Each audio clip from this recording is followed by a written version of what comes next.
Hi, hello welcome to fish lovers Tamil.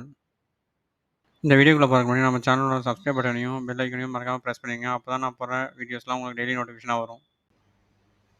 இந்த video நம்ம எத பத்தி பார்க்க போறோம்னா, இந்த டைகர் பார்ப் ஃபிஷ்ஷ பத்தி தான் பார்க்க போறோம். வாங்க வீடியோக்குள்ள போலாம். இந்த வீடியோல தெரியுது வந்து டைகர் பார்ப் ஃபிஷ். இது வந்து ஒரு ஸ்பெஷாலிட்டி என்னன்னு பார்த்தீங்கன்னா, இதோட பாடில பிளாக் கலர் ஸ்ட்ரைப்ஸ் இருக்கும். இது வந்து மெயினா கோல்டு கலர்ல அவைலபிள் இருக்கும். இந்த டைகர் பார்ப் ஃபிஷ் வந்து நெறைய கலர்ல அவைலபிள் இருக்கு. ஆனா மெயினா வந்து பார்த்தீங்கன்னா, இந்த கோல்டு கலர்ல பிளாக் ஸ்ட்ரைப்ஸோட அவைலபிள் இருக்கும். இந்த ஃபிஷ் வந்து பார்த்தீங்கன்னா, ரொம்பவே ஈஸி டூ கேர். அதாவது மத்த ஃபிஷ் மாரி மோட்டர் தேவையோ, இல்ல ஃபில்டர் தேவையோ, இல்ல வாரத்துக்கு தண்ணி மாத்தணுமேன்றது அவசியம் கிடையாது. இந்த ஃபிஷ் வந்து கொஞ்சம் ஹார்டியான ஃபிஷ் தான். அதனால இது வந்து அவ்வளோ சீக்கிரம் இறந்தும் போகாது. அப்புறம் இதோட ஸ்பெஷாலிட்டி வந்து, இது வந்து ரொம்பவே ஹை ஸ்பீட் ஃபிஷ். அதாவது என்னன்னா, மத்த கோல்டு ஃபிஷ் மாரி ரொம்ப மெதுவா நீந்தக்கூடிய ஃபிஷ்க்கு இது கிடையவே கிடையாது. இது வந்து கும்பலா தான் போகும். அதுவுமே ரொம்ப ஸ்பீடா போகும். சில டைம் நீங்க இந்த டேங்க்ல கைய விட்டீங்கனாலும் சரி, ரொம்பவே ஸ்பின்னல் மாரி ரொம்ப ஸ்பீடா போகும். இது வந்து இது ஒரு இருக்கிற ஒரு நல்ல அட்வான்டேஜ். இது வந்து ஒரு கம்யூனல் ஃபிஷ் தான். அதனால நீங்க இத வந்து நெறையா ஃபிஷஸ் கூட சேர்ந்து விடலாம். அதாவது இத எந்தெந்த மீன் கூட விடலான்னு கேட்டீங்கன்னா, ஷார்க்கு, கோல்டு ஃபிஷ்ஷு, மவுலி இந்த மாரி நெறைய மீன் கூட சேர்த்து நீங்க இத விட்டு நீங்க வளர்த்தலாம். இதுக்கு வந்து மினிமம் ஒரு 20 கேலன் டேங்க் குடுத்தீங்கன்னா, ரொம்பவே நல்லா ஹேப்பியா நீந்திட்டுருக்கும்.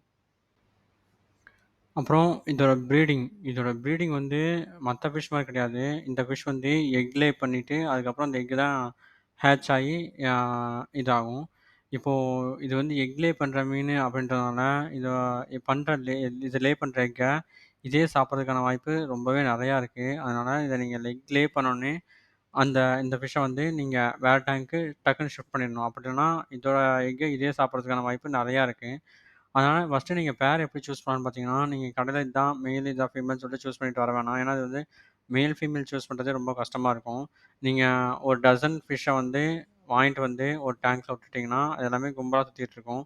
சில ஃபிஷஸ் வந்து ரொம்பவே பேர் ஆயிரும். பேர் ஆயிட்டு அது மட்டுமே தனியா சுத்திட்டு இருக்கும். அப்படி இருக்க பட்சத்தில, நீங்க அந்த பேர மட்டும் எடுத்து தனியா ஒரு ப்ரீடிங் டேங்க் செட்டப் பண்ணி, அந்த டேங்க்ல அத 2ம் போட்டீங்கன்னா, இது வந்து ஆட்டோமேட்டிக்கா ப்ரீட் ஆயிரும். இது ப்ரீட் ஆனதுக்கப்புறம், நீங்க வந்து எக் லே பண்ணுதான்னு பார்த்துக்கிட்டே இருக்கணும். எக் லே பண்ண உடனே, இந்த ஃபிஷ்ஷ வந்து நீங்க வேற டேங்க்கு ஷிஃப்ட் பண்ணிடணும். அப்படி நீங்க ஷிஃப்ட் பண்ணீங்க அப்படின்னா, இந்த ஃபிஷ்ஷோட எக்க வந்து இதே சாப்பிடுறதுக்கான வாய்ப்பு நெறையா இருக்கு. இதுதான் இந்த டைகர் பார் ஃபிஷ்ஷ பத்தி மெயினா நான் சொல்ல வேண்டியது.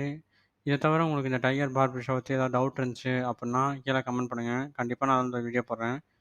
அப்புறம் இதே மாரி வேற ஏதாவது வீடியோ உங்களுக்கு வேணும், இல்ல உங்களுக்கு ஏதாவது டவுட்டா இருக்கு அப்படின்னா, அதையுமே கீழ கமெண்ட் பண்ணுங்க. கண்டிப்பா நான் அதுலருந்து ஒரு வீடியோ போடுறேன். அப்புறம் இந்த வீடியோ பிடிச்சிருந்துச்சுன்னா, லைக் பண்ணுங்க, ஷேர் பண்ணுங்க. மறக்காம சப்ஸ்கிரைப் பண்ணிடுங்க.